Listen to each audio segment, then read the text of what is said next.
আপনারা দেখছেন কলকাতা টিভি। ধর্মযুদ্ধ 2024 নিয়ে আপনাদের সঙ্গে রয়েছে আমি সুচন্দ্রিমা। প্রথম দফার ভোটেও অশান্তি এড়াতে পারল না কোচবিহার। কোচবিহারের ভেটাগুড়িতে তৃণমূলের ব্লক সভাপতিকে মারধরের অভিযোগ, ভর্তি করানো হয়েছে তাকে হাসপাতালে। শীতলকুচিতে তৃণমূলের কর্মীদের মারধর করার অভিযোগ বিজেপির বিরুদ্ধে, সোশ্যাল মিডিয়ায় পোস্ট তৃণমূল কংগ্রেসের। চান্দামারিতে তৃণমূল বিজেপির সংঘর্ষ, আহত দলীয় নেতা, দাবি বিজেপির। একদিকে চান্দামারি, অন্যদিকে ফের উত্তপ্ত শীতলকুচি। তুফানগঞ্জে তৃণমূল কার্যালয়ে আগুন।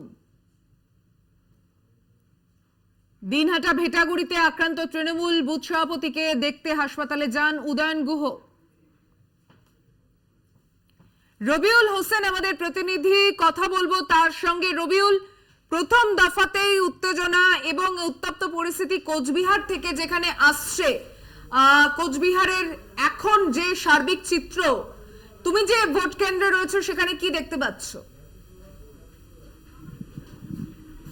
দেখো, এই মুহূর্তে আমরা রয়েছি একেবারেই কোচবিহার লোকসভা কেন্দ্রের শীতলকুচি বিধানসভায়।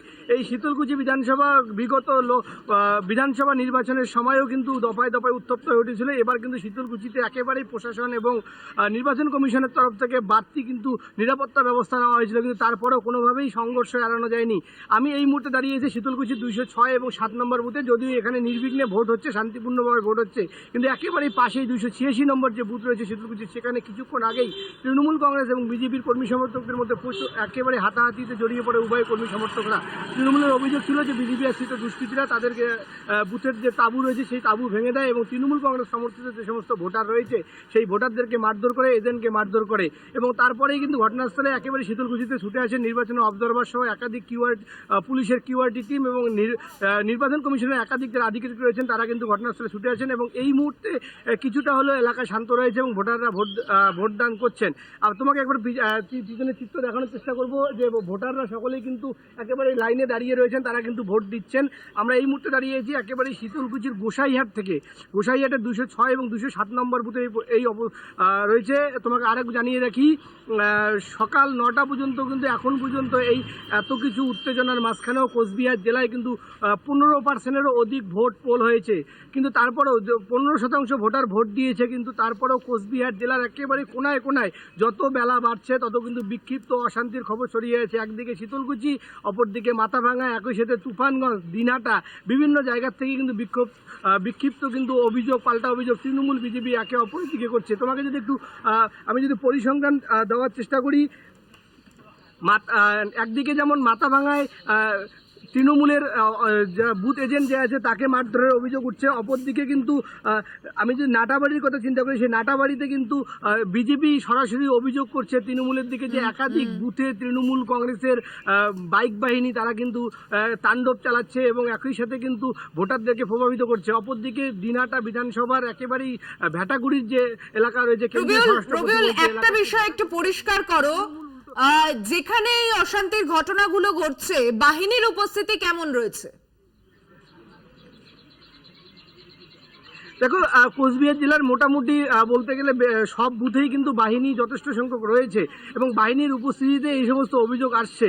যদিও তৃণমূল কংগ্রেস অভিযোগ জানাচ্ছে যে যে সমস্ত জায়গায় তাদের দলীয় কর্মীদের হুমকি দেওয়া হচ্ছে সেখানে কিন্তু একেবারেই কেন্দ্রীয় বাহিনীর উপস্থিতিতেই এই হুমকিগুলো দেওয়া হচ্ছে এবং সেখানে কেন্দ্রীয় বাহিনী নির্বাক রয়েছে, এমনটাই কিন্তু অভিযোগ জানাচ্ছে তৃণমূল কংগ্রেস। অপরদিকে কিন্তু বিজেপিও একাধিক জায়গায় অভিযোগ জানাচ্ছে যেখানে বাহিনী নেই বললেই চলে এবং তারা বেশ কিছু বুথে নির্দিষ্ট নাম দিয়েছে, দিনহাটা 2 নং ব্লকে, যেখানে কেন্দ্রীয় বাহিনীর উপস্থিতি নেই। কিন্তু তারপরেও বলতে গেলে দিনহাটার প্রায় সব বুথ এবং কোচবিহার জেলার সব বুথে কেন্দ্রীয় বাহিনী যথেষ্ট সংখ্যক রয়েছে এবং কোনো রকম অভিযোগ পেলেই সঙ্গে সঙ্গে ছুটে যাচ্ছে কিউআরটি টিম।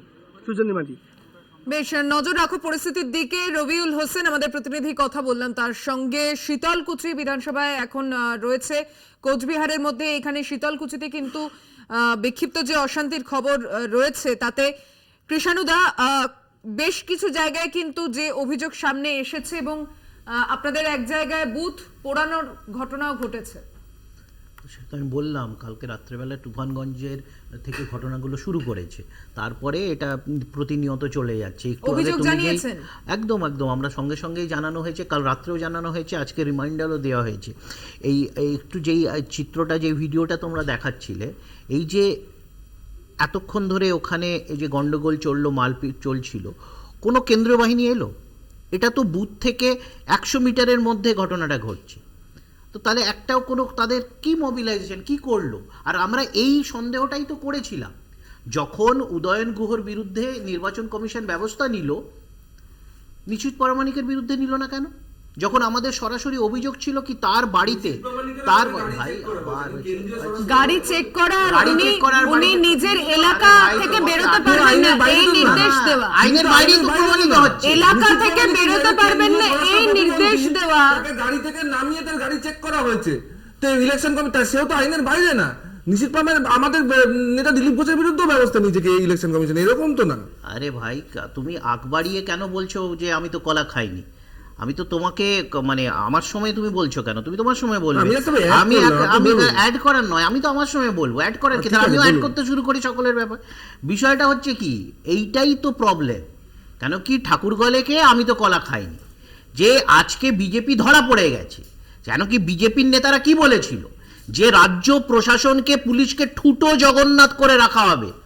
একবার নয়, শুভেন্দু অধিকারী গত 2 বছর ধরে বলছে যে এটা রাজ্যের ভোট নয়, এটা কেন্দ্রের ভোট, মোদিজির পুলিশ আসবে। মাইন্ড করুন, শব্দ চয়নগুলো দেখুন, মোদিজির পুলিশ আসবে, কেন্দ্র সরকারের নয়, নির্বাচন কমিশন না, মোদিজির পুলিশ আসবে। এবং সে পুলিশ এসে কাজ করছে বিজেপির গুন্ডা বাহিনী, বিজেপির কেন্দ্রীয় প্রতিমন্ত্রী, বিজেপির গুন্ডা, বিজেপির লোকের সাথে মতো কাজ করছে তারা, এবং আক্রান্ত হচ্ছে তৃণমূল কংগ্রেস এবং সাধারণ মানুষ। এটাই তো আমরা বারবার বলছি যে উদয়ন গুহর বিরুদ্ধে বিজেপির করা অভিযোগের বিরুদ্ধে ব্যবস্থা নেওয়া যায়, নিশীথ প্রামাণিকের বিরুদ্ধে ব্যবস্থা হয় না কেন? এবং বারংবার ওইটাই প্রমাণিত হচ্ছে যে নিশীথ প্রামাণিকের বাড়ি থেকে অস্ত্র, বাড়ি থেকে দুষ্কৃতি। পল্লব, চাপানুতোর চলছে। অনেকেই তো অনেক কিছু বললেন, কিন্তু 34 বছর এরকমই সময় ছিল যেখানে লোকসভা বিধানসভার ভোট একদিনে হতো। সেই কেন্দ্রে লোকসভায় তৃণমূল বা কংগ্রেস জিততো, সেখানে সিপিএম বিধানসভায় জিততো। এরকমও চিত্র আমরা দেখেছি। ইতিহাস তো শুধু খারাপ নয়, এরকমও ইতিহাস ছিল। কিন্তু বর্তমানকালে দাঁড়িয়ে এই যে পরিস্থিতি, শুধু চাপানুতোর। ঠিকই তো, নির্বাচন কমিশনের যে ভূমিকা, সেখানে প্রথম থেকেই তো আমরা দেখছি, সেখানে এই যে প্রশাসন, এই যে আমরা যতক্ষণ দেখলাম বাইরে এই যে লাইন দাঁড়িয়ে আছে, লাইনটার গতি তো খুবই স্লথ, এতক্ষণ লাগে না। মানে যতক্ষণ আমরা দেখলাম, মানে লাইন একই জায়গায় প্রায় দাঁড়িয়েছিল। নটা পর্যন্ত 15% কাছাকাছি হ্যাঁ, গড়ে। এবার সেটা তো বিষয়টা তো সব বুঝে তো বোঝা যাচ্ছে না। 15% তো আমরা অনেক দেখি। ভোট কারা দেয়, সে তো অনেক মৃত ভোটার গিয়ে ভোট দিয়ে দেয়। এরকম অনেক না, মিম বেরিয়েছে ভোটারদের বাংলার উপর তো ভোটে। আপনাদের আস্থা ভোটার আছে তো ক্ষেত্রে নাকি? হ্যাঁ, ভোটারদের উপর ভোটারদের আস্থা উপর রাখেন। আস্থা আছে, কিন্তু এই যে ঘটনা যা চলছে, যা আমরা পরিস্থিতি বাংলার দেখেছি, তার উপর আস্থা তো রাখতে পারলে তো হয়ে যেত। যে এই যে নির্বাচন কমিশন বা বাইরে কোথাও কোনো জায়গায় দেখতে পাচ্ছেন যে কোনো পুলিশ রয়েছে বা সশস্ত্র বাহিনী রয়েছে বা কিছু রয়েছে, জেনারেল পাবলিক ভিড় করে রয়েছে, জটলা করে রয়েছে, ঘোরাঘুরি করছে, ইতস্তত বিক্ষিপ্ত, তাহলেই বোঝা যায় যারা গ্রাউন্ড লেভেলে কাজ করে বা ভোটটা ওখানে কিরকম ভাবে হচ্ছে। কিভাবে হচ্ছে? প্রশাসনের আপনাদের কি আশা? সাধারণ মানুষের অধিকারটা কেড়ে নেওয়া হচ্ছে একদম ভাবেই। সেখানে যখন নির্বাচন বেরোবে, যে নির্বাচনের আগেই যখন কেউ বলে দেয় না যে সংখ্যাটা কি হবে, মানুষের ওপর যখন আস্থা থাকে না তখনই এই মারামারি হয়। মানুষের ওপর যখন আস্থা থাকে না তখনই মাত্র 3টে জায়গায় নির্বাচন হচ্ছে, সেখানে এত খবর আসবে কেন? পার্সেন্টেজ যখন আপনি বলছেন, তার সাথে দেখুন সন্ত্রাসের পার্সেন্টেজটাও বাড়ছে। কেউ বলছে রাত থেকে জ্বালিয়ে দিচ্ছে, পুড়িয়ে দিচ্ছে, কোনো খবর কেন? এতগুলো তো বুথ, সব জায়গায় সব মিডিয়া পৌঁছানোর মতো জায়গা নেই। গ্রাম অঞ্চল হোক আর শহর অঞ্চল হোক, প্রত্যন্ত অঞ্চল হোক আর একদম শহরের প্রাণকেন্দ্র হোক, পৌঁছানো সম্ভব নয়।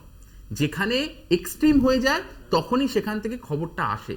বাকিটা যেখানে নিশ্চুপ, সেখানে নিশ্চুপ কিভাবে ভোট হচ্ছে, মানুষ দিতে পারছে কিনা, কারণ মানুষের মুখ খোলার অধিকার। কারণ যেমন ভাবে ওই শুভেন্দু অধিকারীরা বলেন যে মোদিবাবুর পুলিশ আসবে, ঠিকভাবে আমাদের এখানকার দিদি বলেন যে ভালো ভালো ছেলেরা যারা ভোট করায় তাদেরকে সবাইকে গ্রেফতার করে নিচ্ছে। ভোট করাবে নির্বাচন কমিশন, ভোট করাবে পুলিশ, কিন্তু রাজনৈতিক ব্যক্তিরা সবসময় ভাবে দাঁড়িয়ে তাদের লোকেদের ভোট করা বলছেন না। দেশের সাধারণ নির্বাচন, সেখানে আজকে প্রথম দফায় উত্তরবঙ্গের মতো জায়গা, সেখানে 2019-এ আমরা বিজেপির ফলাফল দেখেছি, বিধানসভায় তৃণমূল কংগ্রেসের ফলাফল দেখেছি, তারপরে একটা পঞ্চায়েত ভোটও হয়ে গিয়েছে। সেই অশান্তির খবরের দিকেই বারবার করে নজর রাখতে হচ্ছে, কিন্তু মানুষের দৈনন্দিন যে চাহিদা সেগুলো নিয়ে যে কি ইস্যুতে আজকে উত্তরবঙ্গে ভোট হচ্ছে সেই আলোচনায় এখন অব্দি আসতেই পারলাম না, কারণ দফায় দফায় অশান্তির ঘটনা ঘটছে এবং সেই খবরের দিকে নজর রাখতে হচ্ছে। মাথা ভাঙা থেকে খবর এসেছে তৃণমূলের বুথ বসানো নিয়ে ঝামেলা হয়েছে, এবং সেই বুথ বসানো নিয়ে তৃণমূল বিজেপির হাতাহাতিতে তৃণমূলের পোলিং এজেন্টকে মারধর করা হয়েছে। সেই ছবি দেখাচ্ছি, তৃণমূলের পোলিং এজেন্ট তাকে মারধর করা হয়েছে। মাথাভাঙা 1 নম্বর ব্লকের নয়ারহাটের ঘটনা। অনুপম সাহা আমাদের প্রতিনিধি রয়েছেন টেলিফোন লাইনে। অনুপম, বুথের সামনে এত মানুষ লাঠি হাতে নিয়ে চলে এসেছেন, বাহিনী কোথায়? একদমই তাই, বাহিনী কিন্তু শুধুমাত্র ভোট গ্রহণ কেন্দ্রেই দেখা যাচ্ছে, বাইরে কিন্তু কোথাও কিন্তু কেন্দ্রীয় বাহিনীর দেখা মিলছে না, এমনই কিন্তু অভিযোগ উঠেছে। তবে তৃণমূল কংগ্রেসের যেটা দাবি যে তারা বুথ বসিয়েছিল তৃণমূল কংগ্রেসের পক্ষ থেকে, সেখানে কিন্তু ঝামেলা করে এবং তৃণমূল কংগ্রেসের পুলিং এজেন্টকে মারধর করে বিজেপি আশ্রিত দুষ্কৃতীরা, এমনটাই কিন্তু অভিযোগ উঠেছে। তবে এই ঘটনায় কিন্তু যথেষ্ট চাঞ্চল্য ছড়িয়েছে এলাকা জুড়ে, গ্রামের মানুষ কিন্তু আতঙ্কিত হয়ে পড়েছেন। তবে পরবর্তীতে কিন্তু পুলিশি হস্তক্ষেপে পরিস্থিতি এখন নিয়ন্ত্রণে রয়েছে, তবে এলাকা কিন্তু থমথমে যথেষ্ট রয়েছে। নজর রাখো পরিস্থিতির দিকে। অনুপম সাহা, প্রতিনিধি, কোচবিহার থেকে কথা বললাম। স্নেহায়ন, এই ছবি দেখার পরেও কি আপনারা বলেই যাবেন যে কেন্দ্রীয় বাহিনী ঠুটো জগন্নাথ নয়? If morning shows the day, আজকে সকাল থেকে তৃণমূল কংগ্রেসের যে মেজাজটা সেটা বোঝাই যাচ্ছে যে যত দিন বাড়বে অভিযোগের সংখ্যা তত বাড়বে। অলরেডি যেটা খবর আসছে যে 151টা অভিযোগ জমা পড়েছে নির্বাচন কমিশনের কাছে। এইমাত্র চান্দামারিতে বিজেপির কর্মীদের উপরে ঢিল মারা হয়েছে, সেখানকার মন্ডল চলছে। আপনি বলছেন ওরা মেরেছে, ওরা বলছে আপনারা মেরেছেন। কেন মারছে? কোথায়? প্রশাসনটা কোথায়? না দাদা, আমি এটা কথা জিজ্ঞেস করি, আমি এটা কথা জিজ্ঞেস করি। না, আপনি দেখুন রাস্তায় দাঁড়িয়ে আছে, কোথাও পুলিশ নেই। কোথায় ফোর্স? কোথায় ফোর্স? কোথায়? এইটা বলুন। আমার এতটা ইন্ডিজনের উপর প্রভাবিত হবেন না। পঞ্চায়েত ভোটে আপনারাও মার খেয়েছেন তৃণমূলের হাতে। আরে আমি তো এটাই বলছি, মার তো আমরা খেয়েই যাচ্ছি। পঞ্চায়েত ভোটে আপনারা কেন্দ্রীয় বাহিনীর দাবি করেননি। আজকে আমি আপনাকে বলি, না না, আপনি ইলেকশন কমিশন রাজ্য কমিশন কিভাবে ব্যবহার করে পঞ্চায়েত আমরা দেখেছি। ইলেকশন কমিশনকে নিয়ে আপনি অভিযোগ করলেন। আজকে ডিআইজি মুর্শিদাবাদকে যে সরানো হলো, সেখানে কি অভিযোগ করেছিল? কংগ্রেস অভিযোগ করেছিল। আরে বাবা, নির্বাচন কমিশনের একই তো ব্যাপার, সত্যিটা চাপার বিষয় নেই তো। বিষয় প্রশাসন কোথায়? প্রশাসন কোথায়? চাপার ব্যাপার নেই। প্রশাসন কোথায়? কেন তৃণমূলকে আড়াল করছেন? কাকে আড়াল করছি? তৃণমূলকে আড়াল করছি না তো। তৃণমূলের লোকের যখন লাঠিয়ে দাঁড়িয়ে আছে, আপনারা ধরুন। তৃণমূল তো দাঁড়িয়ে আছে, আপনারা ধরুন। বাহিনী কোথায়? আমার পরিষ্কার প্রশ্ন। এই ছবিটায় বুথের সামনে লাঠি হাতে নিয়ে দাঁড়িয়ে আছে যারা, লাঠি হাতে নিয়ে দাঁড়িয়ে রয়েছে যারা, আপনাদের এমপি ছিল এলাকায়, তার অভিযোগের ভিত্তিতে বিধায়ক তিনি এলাকা ছাড়া করতে পারবেন না, কিন্তু তারপরও সেখানে লাঠি হাতে মহিলারা, পুরুষরা প্রত্যেকে দাঁড়িয়ে রয়েছেন, বাহিনী নেই। এই ছবিটা দেখার পর এই ছবিটা কি? না, আমি একটা কথা বলি, দেখুন, প্রথম কথা হচ্ছে পঞ্চায়েত ভোটে যে আরে বলতে তো দিতে হবে, উনি যদি সব কথা ইন্টারাপ্ট করেন বলুন। পঞ্চায়েত ভোটে যে অভিযোগগুলো এসেছিল বা আপনাদের টিভির ক্যামেরায় যে উঠেছিল, যে বুথের ভেতরে যেভাবে ছাপ্পা, যেভাবে রিগিং, যেভাবে ব্যালট বক্স নিয়ে বাড়ি চলে যাওয়া হয়েছে, না আমি এটা শেষ করি, আমাকে আমার কথাটা কমপ্লিট করতে দিন। সেই অভিযোগ কিন্তু আজকে অনেক কম, কারণ বুথে কিন্তু কেন্দ্রীয় বাহিনী আছে। আচ্ছা আমি বলি, কেন্দ্রীয় বাহিনী আছে মানে তো রাজ্য পুলিশের ভূমিকা সেরে যাচ্ছে না। এই যে প্যাসেজটা, প্যাসেজটা সেখানে কিন্তু কন্ট্রোল করার দায়িত্ব রাজ্য পুলিশ কোথায়? রাজ্য পুলিশ কোথায় আছে? কেন কন্ট্রোল করতে পারছে না রাজ্য পুলিশ? এই জমায়েত গুলো কেন হচ্ছে এইসব জায়গাগুলোতে? রাজ্য পুলিশের ভূমিকা আছে দিদি, এইভাবে কেন্দ্রীয় বাহিনীকে দোষারোপ করলে তো হবে না। রাজ্য পুলিশ হোক, কেন্দ্রীয় বাহিনী হোক, কার তত্ত্বাবধানে হচ্ছে এটাই তো প্রশ্ন। এটা তো কেন্দ্রীয় নির্বাচন কমিশন করবে, সেক্টর অফিসার করবে। সেক্টর অফিসার ফোন তুলছে না, তাহলে কে পুলিশ মোবিলাইজেশনটা নিয়ন্ত্রণ কে করছে? আপনারা নিজেদের ইচ্ছা মতো ডিজি চেঞ্জ করলেন, 48 ঘন্টাতে 3 জন ডিজি করলেন, পছন্দ মতো এসপি চেঞ্জ করছেন, থানার ওসি চেঞ্জ করছেন, যা অফিসার যাকে বসা মনে হচ্ছে মনোপ্রুত নয় তাকে বসিয়ে দিচ্ছেন।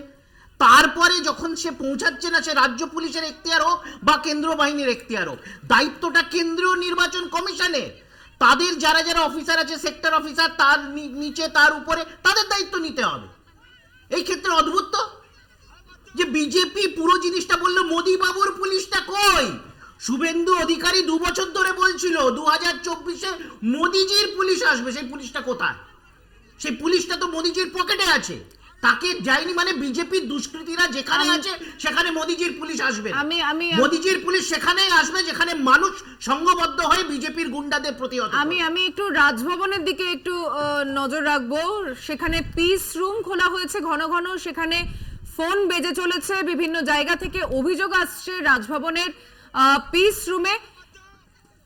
তবে মুখ্য নির্বাচনী আধিকারিকের দপ্তর সূত্রে যেটা খবর, রাজভবনের পিস রুম থেকে সিইও দপ্তরে সকাল থেকে কোনো অভিযোগ আসেনি। আপনারা যেটা দেখছেন রাজভবনের পিস রুমের ছবি, সেখানে দফায় দফায় ফোন আসছে, সকাল থেকেই বিভিন্ন জায়গায় অশান্তির খবরের অভিযোগ আসছে। তবে জানবো, আমাদের সঙ্গে টেলিফোনে রয়েছেন প্রতিনিধি দুর্গাদাস বন্দ্যোপাধ্যায়। দুর্গা, মূলত কোন জায়গা এবং কোন বুথের থেকে অভিযোগ বেশি আসছে? তো তুমি জানো যে আজকে 2024-এর লোকসভা নির্বাচনে প্রথম দফার ভোট চলছে উত্তরবঙ্গের এই 3টে অঞ্চলে, এবং সেখানে থেকে সকাল থেকে, অর্থাৎ যে সময় থেকে ভোট পর্ব শুরু হয়েছে, বিভিন্ন বুথ, বিভিন্ন এলাকা থেকে, জলপাইগুড়ি থেকে শুরু করে কোচবিহার থেকে শুরু করে বিভিন্ন জায়গা থেকে একাধিক অভিযোগ আসতে শুরু করেছে। এবং তুমি জানো যে রাজভবনে একটা পিস রুম রাজ্যপালের নির্দেশে খোলা হয়েছে, এবং সেখানে ঘন ঘন সকাল থেকেই অভিযোগে জানিয়ে ফোন আসছে, এবং সেখানে 4 জন অফিসার সেখানে নিয়োগ করা হয়েছে যারা এই ফোন অ্যাটেন্ড করছেন এবং অভিযোগ নথিবদ্ধ করছেন। কিন্তু মুখ্য নির্বাচন আধিকারিকের দপ্তর থেকে আমরা খোঁজ নিয়ে যেটা জানতে এখন পেরেছি যে রাজভবনের পিস রুম থেকে কিন্তু এই যে অভিযোগগুলো তারা নথিভুক্ত করছে, অভিযোগ তারা পাচ্ছেন, তাদের কিন্তু কোনো এই অভিযোগ নিয়ে নির্বাচন আধিকারিকের দপ্তরকে কিন্তু কোনো বিষয় এখনো পর্যন্ত অফিসিয়ালি ইনফর্ম করা হয়নি যে অমুক জায়গায় গন্ডগোল হচ্ছে, সেখানে সেন্ট্রাল বাহিনী নেই বা পুলিশ বাহিনী নেই বা সাফিসিয়েন্ট সেখানে মোবিলাইজেশন হচ্ছে না, ঠিকঠাক হয়তো ডিপ্লয় করা হচ্ছে না সেন্ট্রাল ফোর্সকে। এই জাতীয় কোনো অভিযোগ কিন্তু এখনো পর্যন্ত নির্বাচন আধিকারিকের কাছে আসেনি রাজভবন থেকে। ফলে বুঝতেই পারছো যে রাজভবনের হয়তো এরকম কোনো বিষয় রয়েছে যেখানে হয়তো বাছাই করা যে সমস্ত অভিযোগ সেগুলোকেই হয়তো তারা ঠিক করছেন যে নির্বাচন আধিকারিকের দপ্তরে পাঠাবেন, যেগুলো মনে করছেন যে না এই অভিযোগগুলো পাঠানোর প্রয়োজন নেই সেগুলো হয়তো পাঠাচ্ছেন না। তবে সময় যত গড়াবে এই বিষয়টা কিন্তু ততই পরিষ্কার হয়ে যাবে। বেশ, ধন্যবাদ দুর্গাদাস বন্দ্যোপাধ্যায়, প্রতিনিধি কথা বললাম তার সঙ্গে। অন্যদিকে রাজভবনের পিস রুমে ঘন ঘন যে অভিযোগ আসছে, রাজ্যপালকে তোপ কুণাল ঘোষের। পিস রুমের নামে তৃণমূল বিরোধী প্রচারের অভিযোগ, দিল্লি নিযুক্ত পদাধিকারীর প্রচার রীতিনীতি বহির্ভূত।